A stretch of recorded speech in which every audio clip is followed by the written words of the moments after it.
Today on the Topping Show, Light Dylan Mulvaney boycott costs more than $1 billion in lost sales. Vivek says we should stop federal funding for sanctuary cities. Bud Light loses the Super Bowl. Hyundai will no longer ship their performance ICE engines to the EU due to the environmental mandates. Paramount Plus expects to break a profit by 2025. EA Games to lay off about 5% of their staff. And American Airlines is forced to land due to a cracked windshield. All of that and much more on the Topping Show.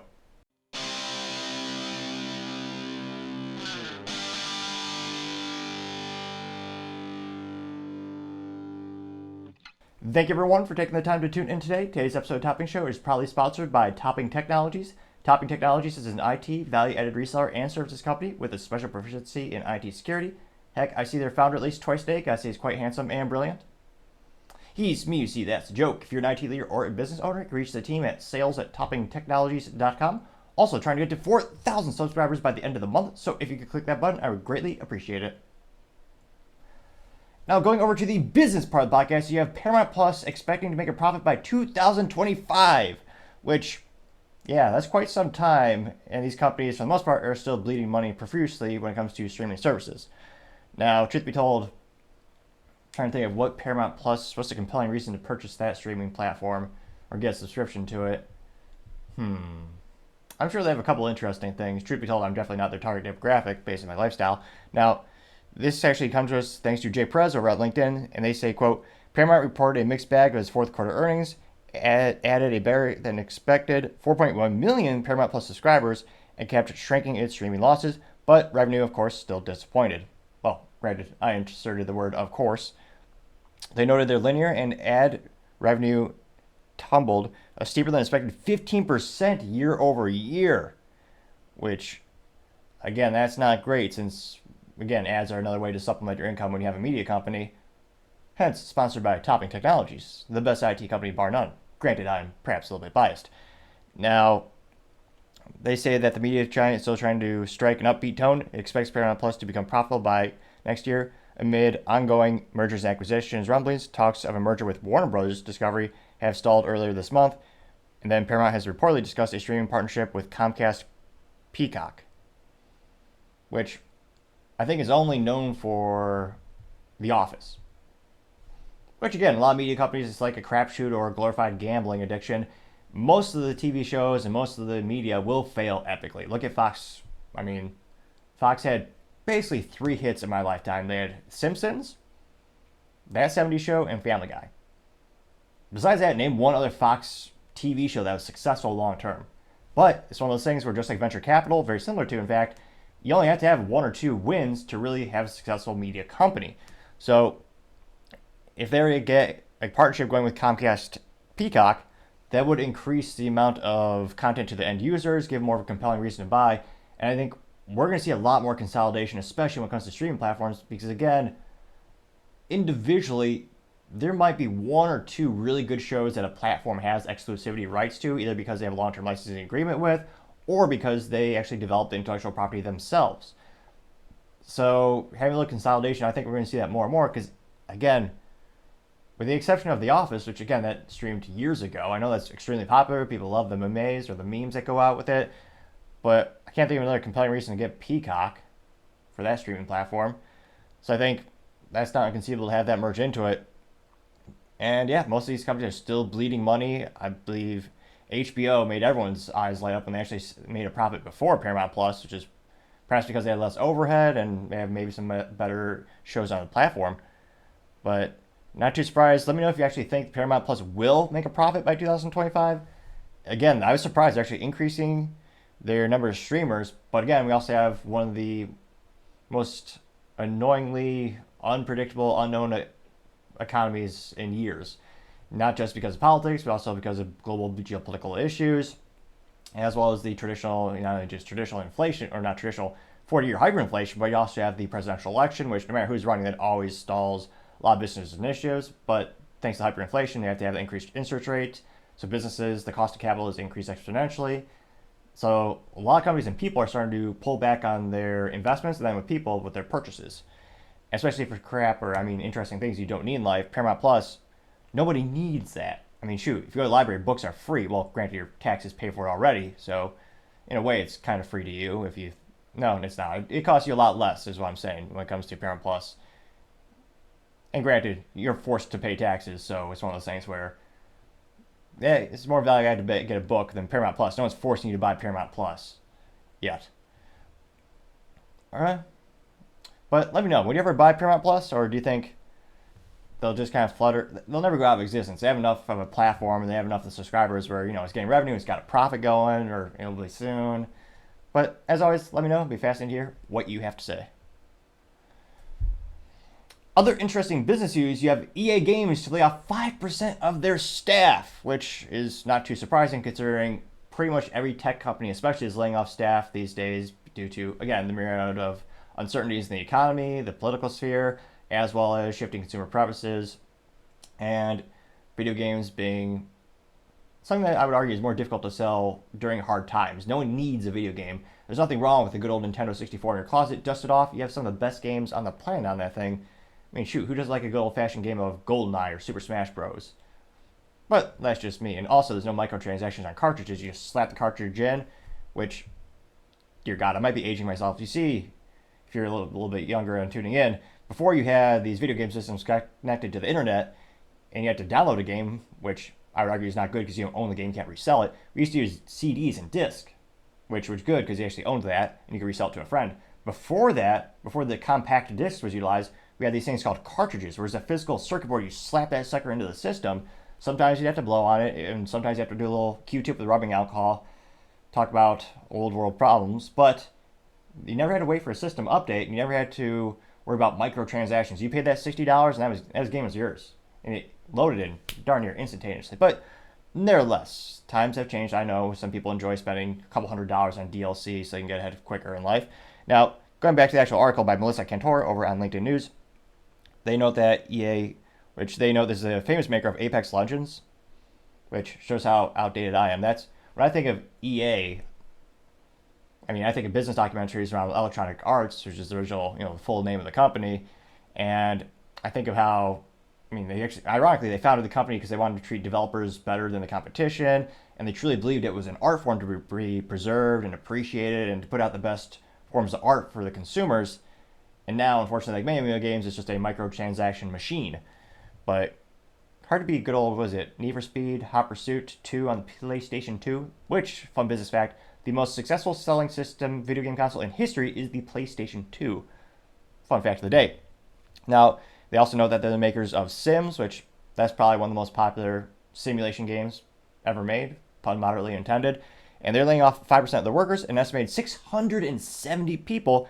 And this is only based on recent disclosures. You have the CEO, Andrew Wilson, noting that the gaming company is, quote, optimizing, unquote, its real estate footprint and, quote, moving away from development of future licensed IP as it looks to cut costs, unquote.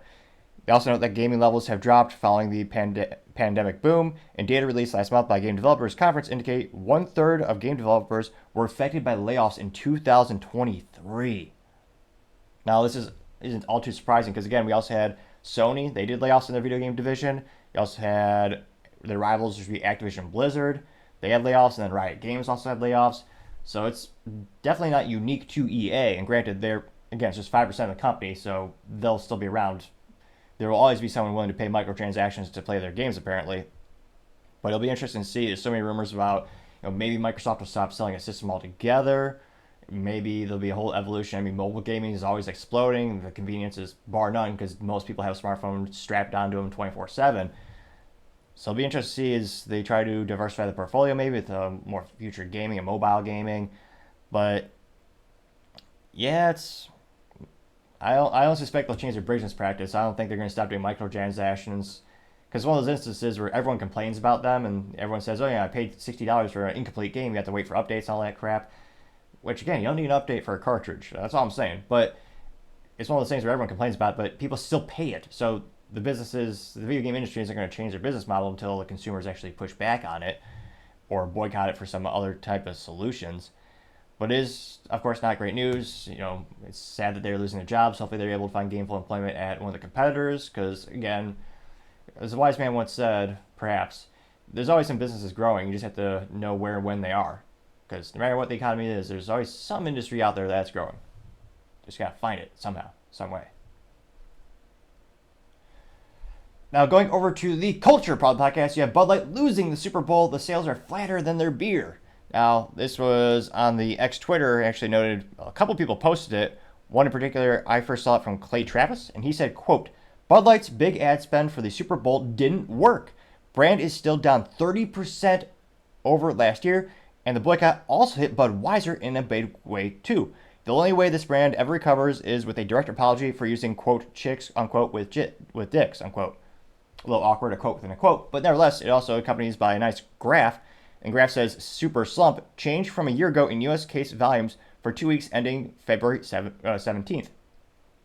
And you have Bud Light, negative 30%, which is, I don't know if the CEO will ever get in trouble. Granted, he's a former CIA operative. He's, some might say, above the law, Brandon Whitworth. But everyone, in terms of the PR and all the people that they're paying, like all the brand ambassadors, you got Shane Gillis, you got the UFC, Dana White, who's the head of the UFC, they're all saying, oh yeah, sales coming back up. And truth be told, I've talked to a couple of beer distributors, and they say those sales have gone up, which might be true for certain geographies in the U.S., but I mean, on average as a whole, they're still down 30%. Now, it looks like Coors Light is up, increased 10%, which again is a competitor. Modelo is increased, that looks about maybe 7%, which again, Modelo in the United States is owned by Constellation Brands, I believe headquartered out of New York. Globally, the brand of Modelo is owned by Anheuser-Busch InBev, headquartered in Belgium. But in order for that fun little business fact, in order for Anheuser-Busch to merge with InBev, the SEC actually forced them to spin off the Modelo brand for the United States market. So if you believe in the Bud Light boycott, buying Modelo in the United States does in fact support a competitor. Now you also have Michelob Ultra. That looks like it's down about 4%, which again, that's kind of the sales figures actually we've seen while we've been reporting this for about a year. You have Miller Lite increased. That looks like about maybe 4 or 5%. Then you have a decrease of Budweiser. That's actually worse than before. That's actually negative around 18%, which was actually worse than we thought, because usually the other data we've seen Budweiser down between 12 and 13% compared to the same weeks last fiscal year before the whole Dylan Mulvaney business blunder of the century. And then you also have Miller Lite. They are increased by around 7%. And again, I'm not sure how popular this person is on X Twitter, but it did get 120,000 views and 1.3 thousand likes. And pretty much everyone in the comments is roasting them, doing clip. Oh, that's clever. Not really entertaining. They actually they did a meme or meme or a little, actually no, it's not a meme, it's a little video clip of the Bud Light can with Dylan Mulvaney's face plastered onto it, Michelle Obama's face plastered onto it, and then I forget the general of the United States that changed genders. That individual's face is on it, plastered. And that got 14 likes. Let's see. GTN also says, I disagree. Too far beyond an apology at this point. My line is in the sand if they come out with a Trump can, then I'll grab a 12-pack. I'm going to gain 7 likes. Interestingly enough, Trump did come out and say you should support Anheuser-Busch InBev because he says they're an American brand, and he says that they support, all the farmers, all the ripple effects of owning any large beverage manufacturer, which, again, supporting all those farmers is a good thing, but that just describes quite literally any beverage company on the planet. It's one of those things where it just makes more sense to support local farmers and have the local ingredients than ship them in from across the globe. So pretty much every beverage manufacturer is going to support those farmers. To me, that's not really unique. Now, scrolling down, you also have JD Sharp saying, quote, or better product, their beer still tastes terrible, unquote, getting 6 likes. Chloe, the MAGA chick, says, no surprise, unquote, getting 3 likes. Matt Loft says, best part is they legally can't believe they're owned by InBev. It's illegal for...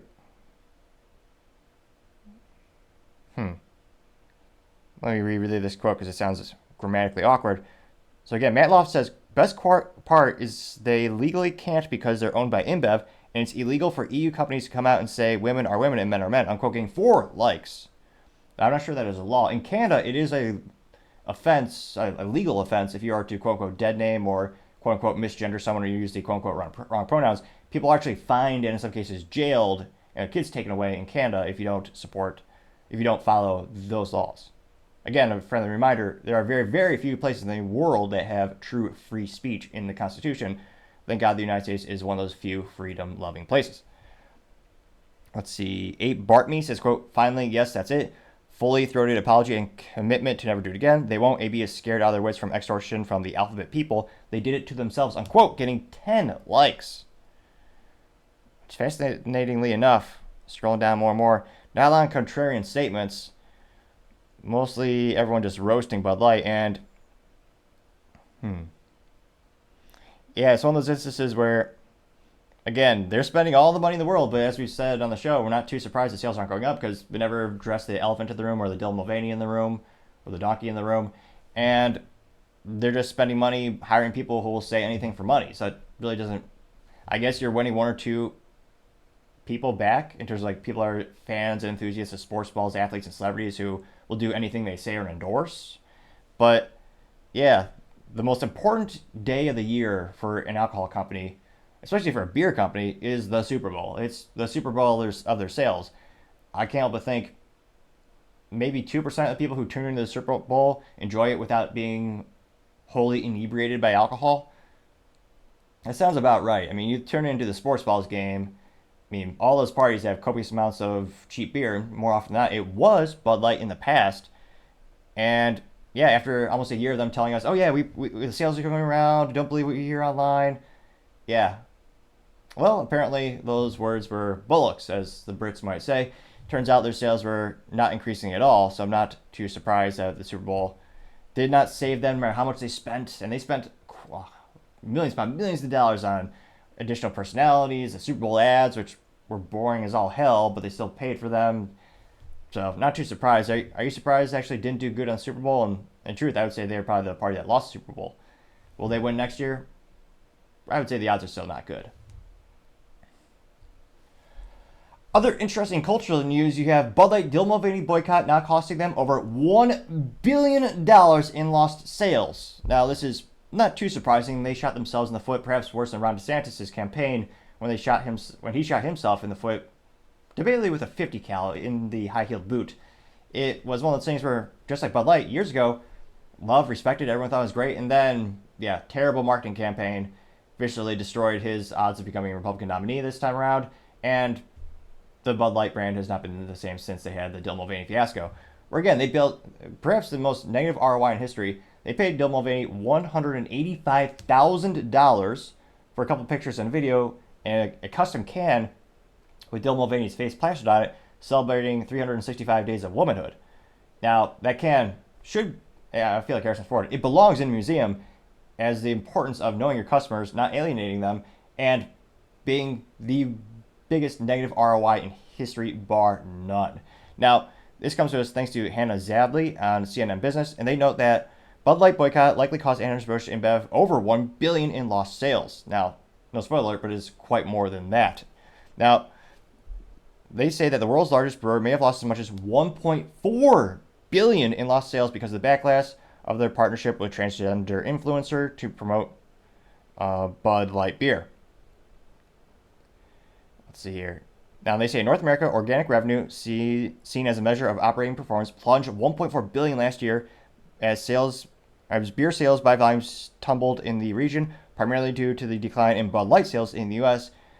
And of course, yeah, that is their biggest, most important brand of the whole portfolio. Anheuser-Busch InBev owns over 40 beer brands, and yet that is by far the biggest of the portfolio, which is why that's why you're seeing such a tremendous impact on the business from that marketing fiasco.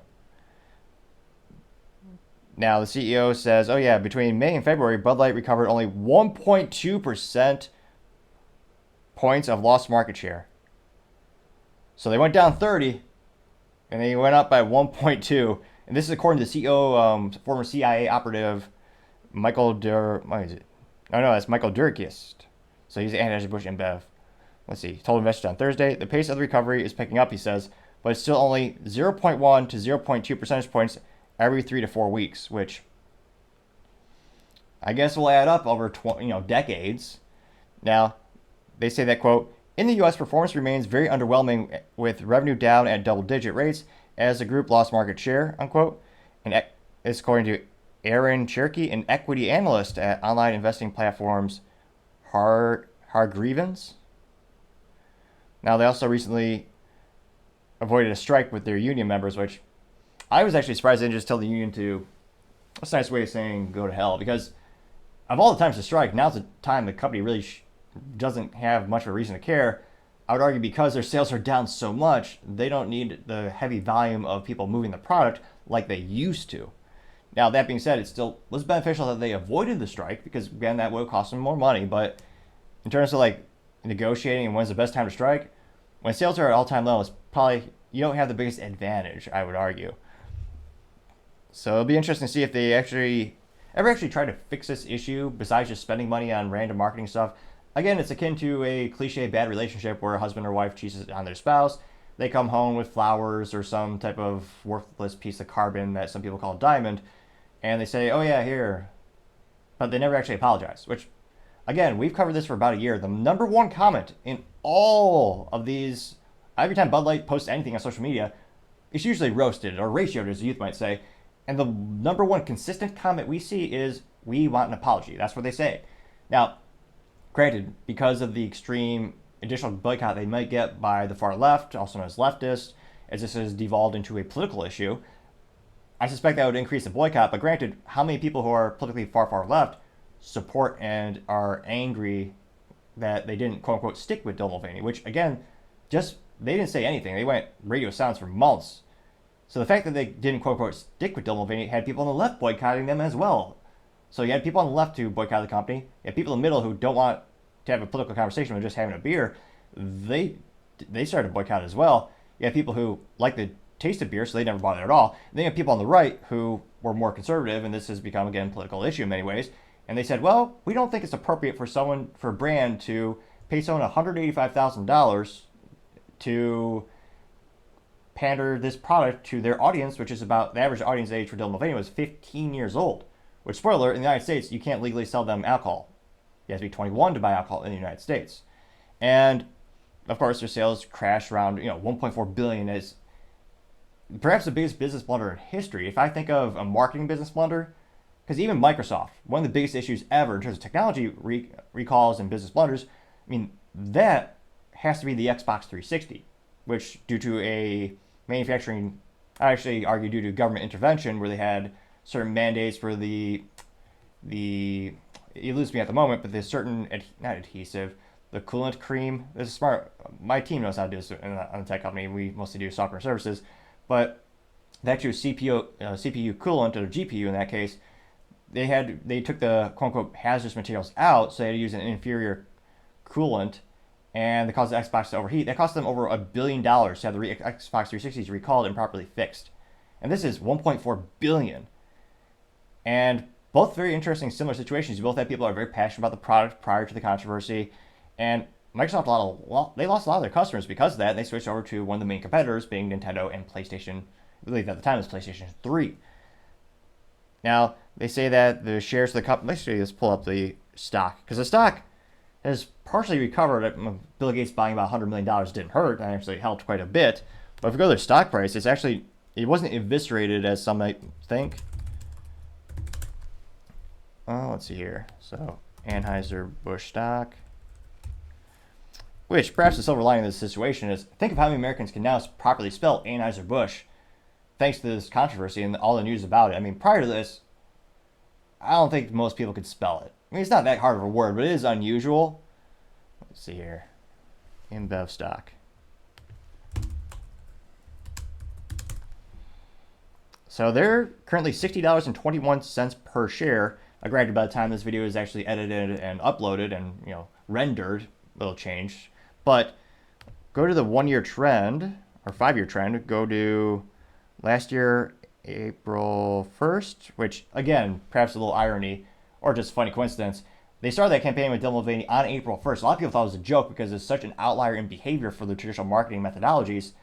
But no, Alyssa Heiderchild, the most mentally vacuous person in marketing history, perhaps, she was the brainchild who thought this would be a good idea to hire Dylan Mulvaney and pay this individual $185,000 to celebrate this individual's 365 days of womanhood, which many people also argue that it's a woman-faced or pejorative term where you have a man masqueraded as a woman. As even in the trans community, he is a very polarizing figure because Dylan never got the surgery that many people believe is necessary to be in that new category.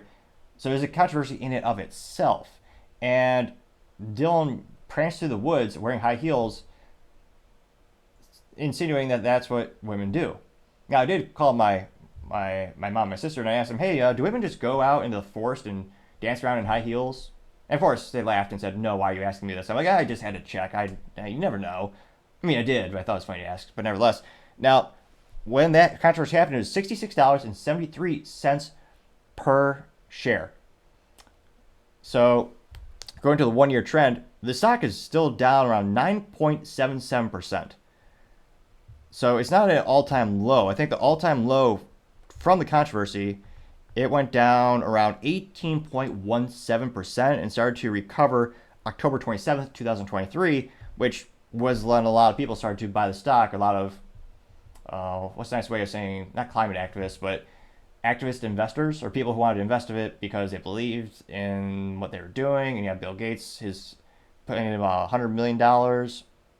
So it's, again, the stock is not eviscerated. It's still at $60.22 per share. The 52-week low is $51.66 per share. Granted, hindsight's always 20/20 when it comes to investing.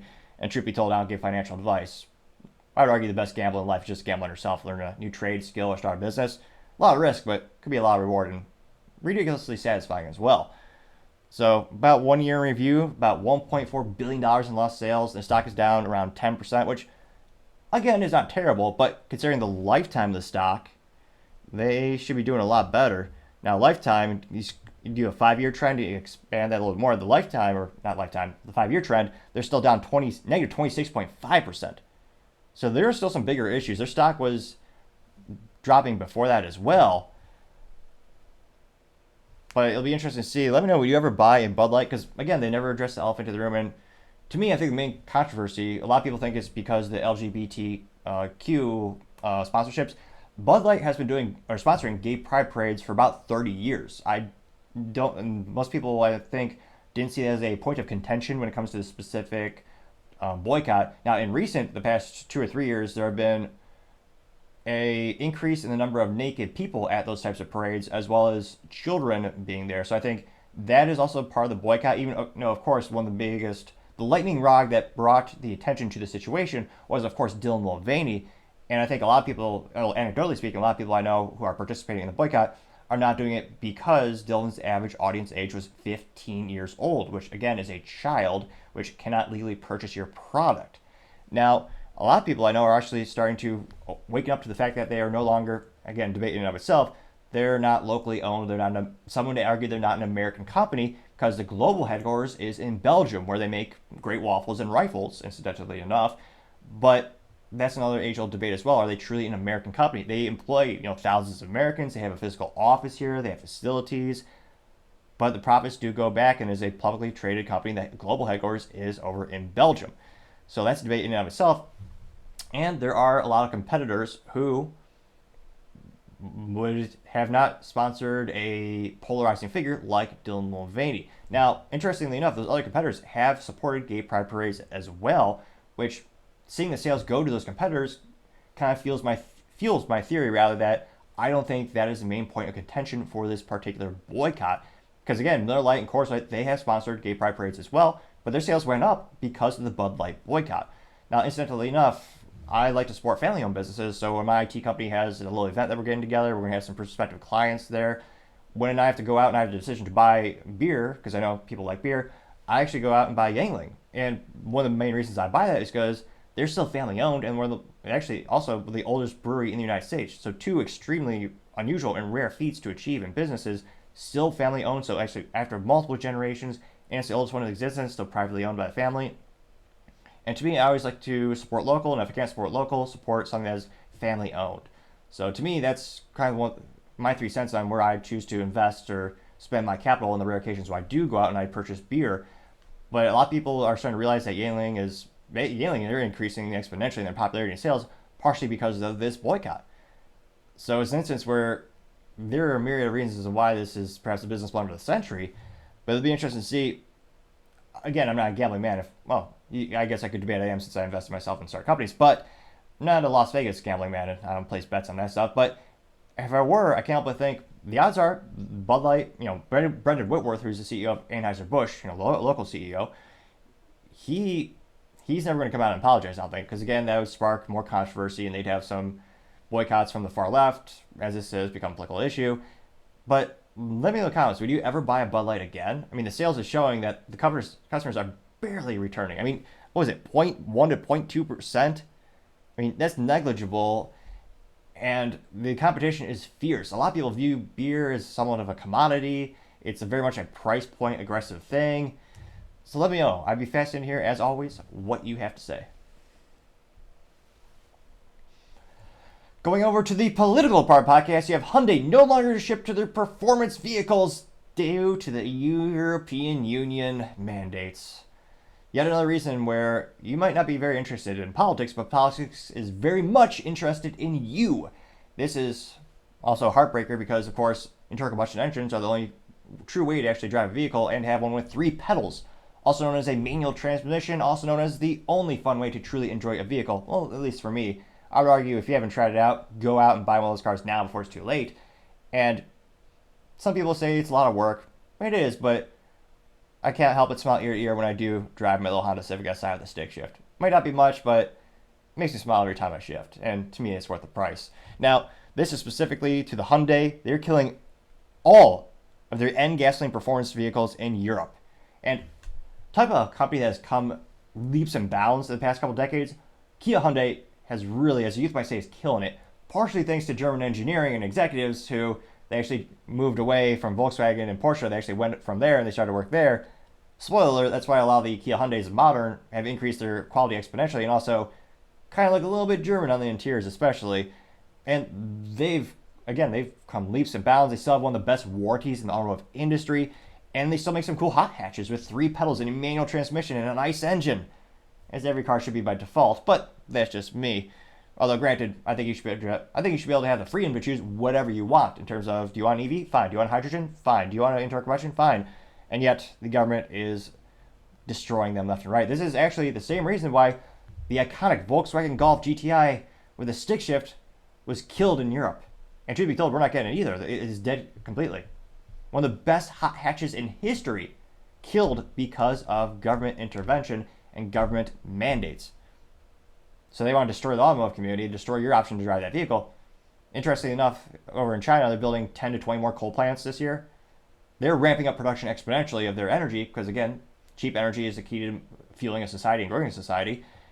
And, yeah, no one bats an eye at what China's doing, but rules for thee, but not for ye. Or wait, is that Kanye West that says that? Ye? Nevertheless, going into the specific articles, this comes to us thanks to Motor1.com, which A+ Marketing, they're talking about motors, know exactly what they're all about.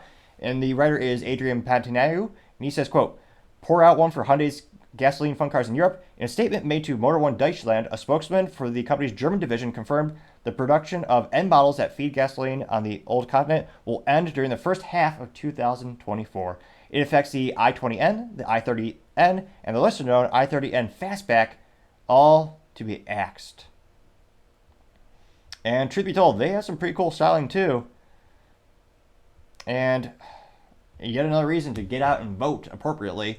Because, again, if you like manual transmissions, if you like these vehicles, remember where you are globally, write to your politicians, go to Hobby Lobby, spend a couple bucks on some poster board, get out there and appropriately and peacefully protest. Let them know, because for a lot of politicians, it's a numbers game. What's the majority of the constituents thinking? Now, a lot of people are also saying, well, is this the government wanting to take away your ability to choose your freedom? Well, that's also true, too. Can't help but notice that electric vehicles are also very easy to hack, hijack, and control remotely. So if you don't have the right credit score, maybe you just aren't allowed to drive today. That's not out of the realm of possibility, considering how much you can control a car remotely and how we've seen social credit scores rolled out in other countries. So I can't help but see all the parallels between 1984, the most iconic book, written brilliantly by George Orwell, and kind of I'm a little sad when I see so many of those parallels coming to life, and in some instances, actually worse in real life than the book. But yet another reason the European Union killing these awesome pieces of automotive technology and awesome driving enthusiast vehicles. So again, the European Union continues to disappoint. Let me know in the comments, are you going to miss these type of vehicles? Are you part of the 1% to 2% of the global drivers who still believe in the stick shift and having a little bit extra fun in your driving? Or do you think the government is right? Because maybe that one or two extra vehicles would just destroy the environment, even though, again, one coal plant in China will do. I can't but see the tremendous disproportionate amount of impact it would have on a couple cars versus China's electric grid. But that's just me. Of course, let me know in the comments. I'd be fascinated to hear what you have to say. Other interesting political news, you have Vivek telling the federal government should stop spending money and giving money to sanctuary cities. Now, this is a little bit long of a video, but perhaps one of the most hot topics in politics these days, since the border is the security of the border is basically as pitiful as the White House, where the White House, well, perhaps that's just planned ignorance, or not planned ignorance, that's just corruption. They actually found cocaine in the White House in 2023, and the Secret Service just couldn't find out who brought it into the White House. Which, again, if you think of how many cameras are in the White House and how much security the White House is, there's no conceivable way they don't know who it is. So that's just an example of corruption, perhaps. Well, similar to the border. Granted, the border has been a debate for decades. I can't but think it's one of the political issues that they just keep alive so they can fundraise on the left and the right. Because, again, we've had this same debate for decades. It's always the same formula. They'll let people in. They'll say, oh, yeah, if we give them amnesty, then we'll build a secure border. And they just fail time and time again. Now, there has been some border wall constructed throughout the years, but still, of overwhelming volume, it's still obviously not adequate. That's why we have a record number of illegal immigration in the United States, which is a concern for a myriad of reasons. Now, Vivek specifically says, quote, stop federal funding for sanctuary cities, require Central American countries to shut down their own borders and close the Darien Gap before getting another dime. Use our military to seal the border, end birthright citizenship for illegals, and start mass deportations. We don't need innocents like Lake and Riley to pay the price for our failures, unquote. Although his voice is infinitely better than mine, so without further ado, we'll also play a little clip of him as well. I want to take a few minutes to explain what the heck is really going on at the border. It can seem chaotic, confusing to a lot of people. How the heck is it that we have millions of migrants, 12 million by the end of Biden's term, 12 million that will have crossed illegally into this country? How did that happen? Is this a technical challenge? The country that put a man on the moon can't figure this out? No, it's not a technical issue. It comes down to incentives. Let me talk about the incentives of the people who are actually enacting these disastrous border policies, the Democratic Party. The incentives are win the election. And what they're effectively doing is importing future voters while limiting the export of current voters. That's what's going on. You're not supposed to say it that way, but it's the truth of the matter. Go back to what the Democratic Party was saying 10, 20, 30 years ago. They talked about the importance of mass migration to change the composition of the electorate to secure lasting electoral majorities. Well, you know what? When somebody tells you they're going to execute a plan, then they execute that plan, and they actually has the intended result that they planned on, you better believe them. That's exactly what happened in this country. So they don't want to deport illegals because those are future voters that they could otherwise leave in this country. And they want further potential voters for the future to be entering this country, including even those who are entering illegally. So this isn't a technical challenge, it's a challenge of will. Now let's look at the incentives of the people who are actually coming here. What do they look at? What's the cost of coming? What's the probability of success of crossing that border? And what's the upside of actually being here? We need to enact the policies that turn those incentives upside down. Let's start with ending the incentives to be here illegally in the first place. Stop federal funding for sanctuary cities. End birthright citizenship for the kids of illegal migrants. It doesn't apply to them. And stop providing these federal taxpayer-funded benefits to people from the south side of Chicago to Michigan, where I was recently, to actually pay people to be in this country even more than we're paying our own citizens, many of whom are in need. That ends the incentives to be here illegally. Now, how do we reduce the probability of crossing? This is a simple problem to solve. Complete the wall, use our own military to secure our own southern border. We're using our military resources to protect other people's borders.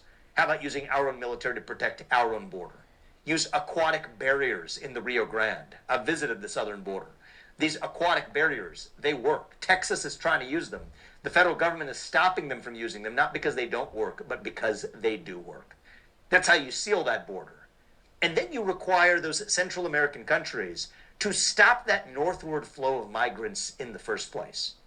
Every one of those countries should not receive another dime of U.S. aid, at least until Every one of those countries has sealed and barricaded their own borders, all the way from Venezuela to the southern border of Texas, including through the Darien Pass, where we now see a massive northward flow of illegal migrants. That needs to end, and we can use the power of our own purse to actually do it. He who pays the piper calls the tune. We're paying the piper and we're not calling the tune. We have the worst of all worlds. If we're going to give them another dime, they better build their own border barricades as well. We have the border crisis then solved. Stop that northward flow, ending foreign aid to Central America, use our military to seal the border, complete the wall, use aquatic barriers on the Rio Grande, stop federal funding for sanctuary cities, and end birthright citizenship for the kids of illegals.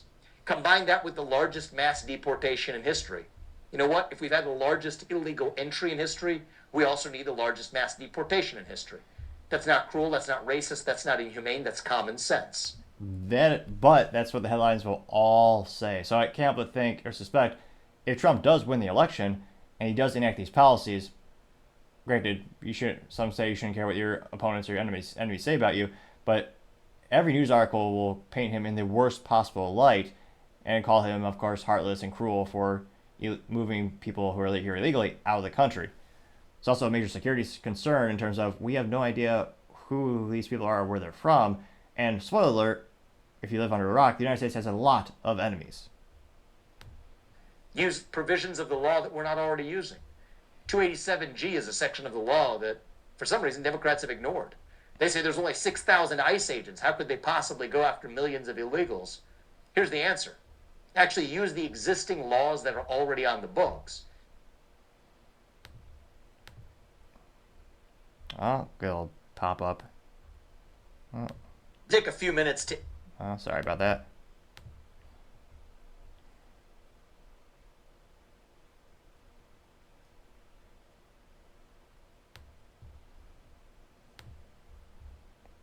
Oh, X Twitter, you let me down? Of all the inopportune times?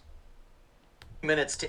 Alright, let's see if it'll load. We can use the power of our own purse to actually do it. Oh, there you go. He who pays the piper calls the tune. We're paying the piper and we're not calling the tune. We have the worst of all worlds. If we're going to give them another dime, they better build their own border barricades as well. We have the border crisis then solved. Stop that northward flow, ending foreign aid to Central America, use our military to seal the border, complete the wall, use aquatic barriers on the Rio Grande, stop federal funding for sanctuary cities, and end birthright citizenship for the kids of illegals. Combine that with the largest mass deportation in history. You know what? If we've had the largest illegal entry in history, we also need the largest mass deportation in history. That's not cruel, that's not racist, that's not inhumane, that's common sense. Use provisions of the law that we're not already using.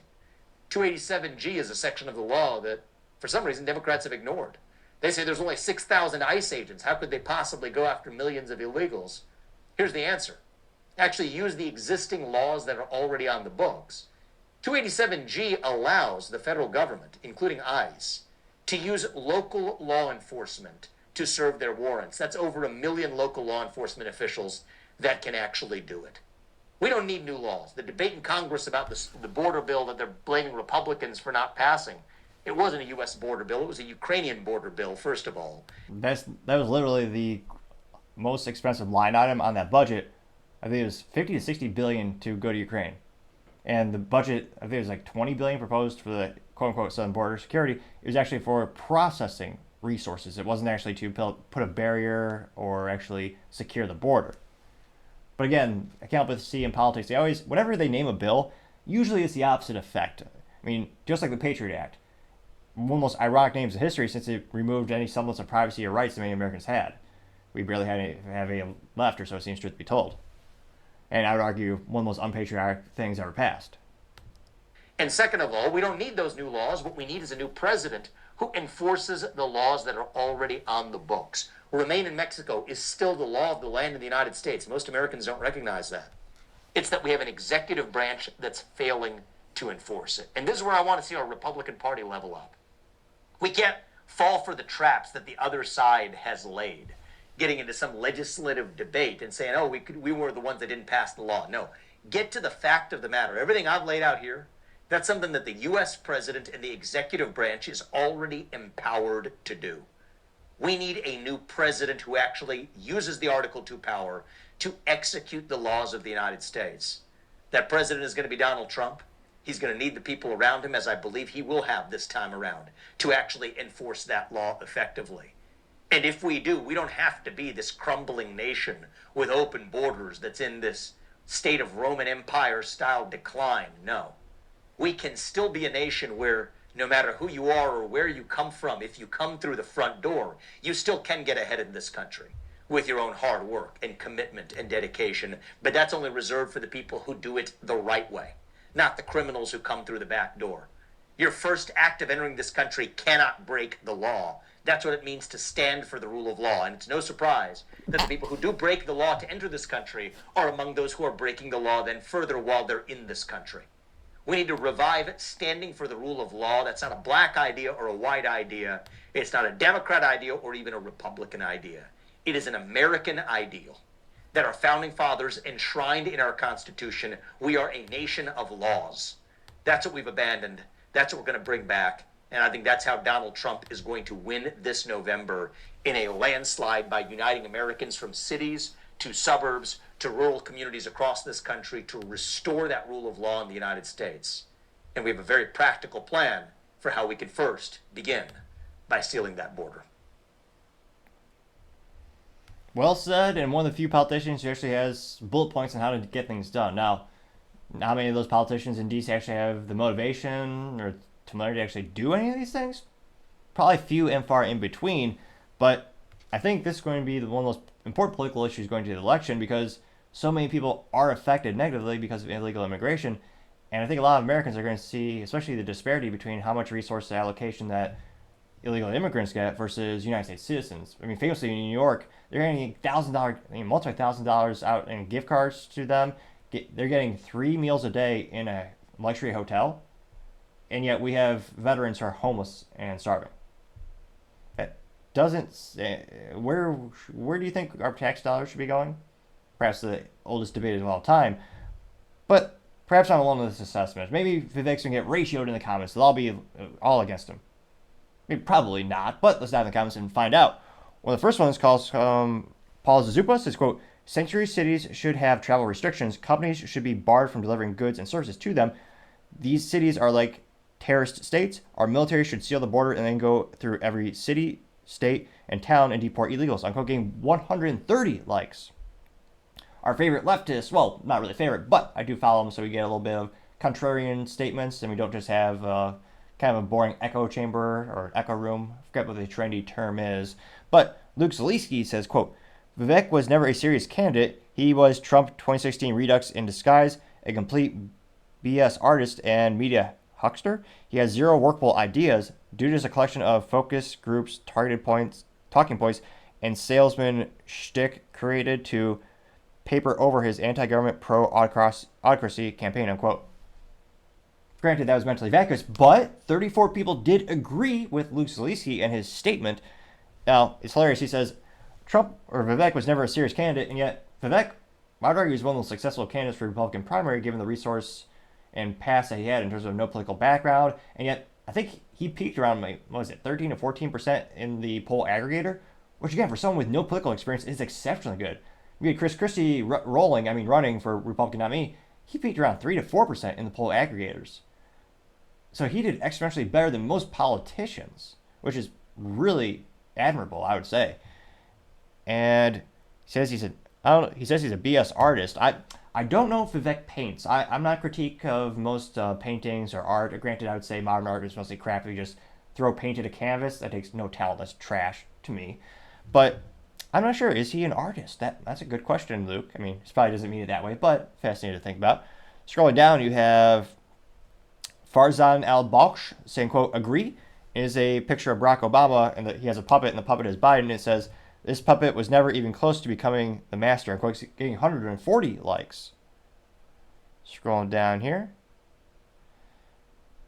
We've got the conservative alternative saying, quote, vote Trump, seal border, it's really that simple, unquote, getting 132 likes.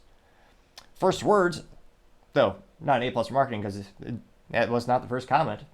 And I don't think this is his first words, although if they were, he is extremely articulate if those are really his first words. Now, this alleged first words profile says, sanctuary cities should be outlawed in America. It's not about sanctuary, it's about aid and comfort for the enemy. And if you don't think they're the enemy, look no further than the brutalized body of Lake and Riley, unquote, getting 330 likes. And yeah, it definitely doesn't help the Democrats' talking points when American citizens are being killed more and more by people who are there illegally. One of the most viral things that happened a couple weeks ago, you had an illegal immigrant beat the crap out of a cop in New York City. They arrested the illegal immigrant, let him out without bail, and he flipped off the camera with a smirk on the way out. Because they're above the law in that case. I mean, I can't imagine how happy the police is about that. They assaulted a police officer and got out of jail bail free or cash free, whatever they call it, and just roaming around now. Astonishing. Now, Gunther Eagleman says, quote, "This is common sense and our House GOP doesn't have it," on cocaine. 554 likes, which, yeah, the GOP and the Republican Party, they're really bad at marketing as well as actually following through on their word. That's why it's only Republicans where you have pejorative Republican in name only, or rhinos, where they run saying they're Republican. They say Republican things, but then when they get to D.C., they vote as Democrats. Fascinatingly enough, I've yet to see that with Democrats who are secretly Republicans in disguise. Has that ever happened? But yeah, the GOP definitely needs to change their marketing and actually, follow through on the ideals that they espouse. If they actually did that, I think the donations to the party would go up exponentially and people would actually believe in it more. Now, Valentin Gomez says, quote, "I agree with you, Vivek. You cut the money flow and they start hurting even more, so they will start mass deportations and every single illegal immigrant that hopped the border." I'm quoting 95 likes. Though, fact check, they don't all actually hop over. There are actually many places where there's no fence at all, so they just walk over. Scrolling down, Fortunate Son says, quote, "Sadly, the only way to end birthright citizenship is to amend the Constitution, but while we're at it, end dual citizenship as well." I'm quoting 19 likes. Well, Vivek has actually brought up that he believes it's unconstitutional because, again, the people are here illegally, so how do their kids have automatic birthright citizenship? So that debate has been had for quite some time. I don't think we've actually seen it go to the court many times. It'd be interesting to see what the Supreme Court looks into in terms of the original founding father documents and how that might translate. Now, in regards to dual citizenship, I don't see anything. I really don't see anything wrong with that. I have several friends who are come from other countries and they have dual citizenship as. I don't see any really issue with that unless he's insinuating it in a different type of way. Scrolling down, you have Nation Gone Under says, quote, "Hopefully you are VP and we will get this done a while ago." I'm quoting 8 likes. Richard Manso says, quote, "Better yet, require parents to be citizens for their offspring to get citizenship upon birth, pushes immigrants, even legally documented, to become citizens rather than just residents." I'm quoting 8 likes. Sam Vallis says, the 11 sanctuary states are California, Colorado, Connecticut, Illinois, Massachusetts, New Jersey, New York, Oregon. Who else? He says there's 11, 3, 6, 7. That's only 8. Is it? 1, 2, 3. I mean, I'm not surprised those are the sanctuary states. Let's see here. So I'm scrolling down more and more, just overwhelming support for Vivek. And again, I think because of the resource allocation, as well as the crime and a myriad of other issues, as well as security issues, I think that will be one of the biggest political topics going to the election. And it'll be interesting to see how many people in the middle are affected by this, or how many people on the right. I mean, you have the people who will vote for the left and the right no matter who is on the ballot. But really it is all about finding the people who are in the middle to really persuade them to your ideals and your thoughts and win them over with your policy ideals. So it'll be interesting to see how many people does this message resonate with, and is it enough for Trump to win the election if he is allowed to run. I mean, let me know in the comments if you think this could be a winning message, or could it actually shoot Republicans in the foot?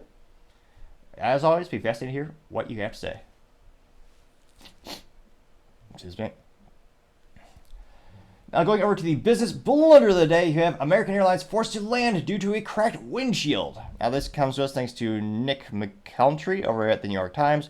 They note that the American Airlines flight from New York City to Spain was forced to land in Boston because of a cracked windshield. Now they know that specifically it was forced to land after the plane's windshield cracked over 2 hours in the trip last Wednesday. Let's see here. They had an alert too that, quote, indicated that aircraft is having more difficulties. a, quote, difficult or crash landing may be expected. That's definitely not the alert that you want to get when you're flying. Now, it looks like this is, again, a Boeing. So this looks like it is a Boeing 777-200, which, not the best marketing, because who the heck's going to remember that unless you're an aviation enthusiast. I guess I'm only surprised it's not the 737 that has gotten so viscerally roasted, as the youth might say, with recalls and safety issues. Now, they note that it had to return to the U.S. because of the, quote, maintenance issue, and the airline did confirm. They said, quote, the flight landed safely and the aircraft was taken out of service to be inspected by our maintenance team, unquote. And they say, quote, we never want to disrupt our customers' travel plans and apologize for the inconvenience this has caused, unquote. Which, let's see here. Last month, I mean, this is not great news for Boeing, especially, and American Airlines. Now, this is actually coming after a story last month where you had a Boeing 737-800 that was carrying 166 passengers and 7 crew members at the time when it landed due to another cracked windshield. Yeah, that was with the United Airlines. Yet another Boeing issue. So again, I'm not sure. Perhaps they're inebriated because they're drinking Bud Light, but I don't know who's in the safety or the quality assurance department at Boeing or who's working the maintenance schedule on these planes. But I mean, I can't help but think the business blunders is going to continue to be Bud Light's safety ineptitudes and this quality going down more and more. And I mean, it'll be interesting to see what the investigation turns up. Perhaps there's a small odds. Maybe it was a third-party window pane that was replaced throughout the years. But again, I'm not sure who's in charge of the safety inspections at American Airlines or United or even at Boeing if they have continuing contracts. But yeah, to have a cracked windshield and actually have to, stop your whole flight and go back, that certainly is the business blunder of the day. Thank you, everyone, for taking the time to tune in. And again, we're trying to get to 4,000 subscribers by the end of the month. So if you could click that button, I would greatly appreciate it. Also, give me a thumbs up, thumbs down, or a comment to give me some additional feedback so I can learn how to make the show better and better. Lastly, don't forget to take the time to tell your family, tell your friends, tell your coworkers, heck, tell your enemies, tell anyone and everyone. Just stay safe, fight the good fight.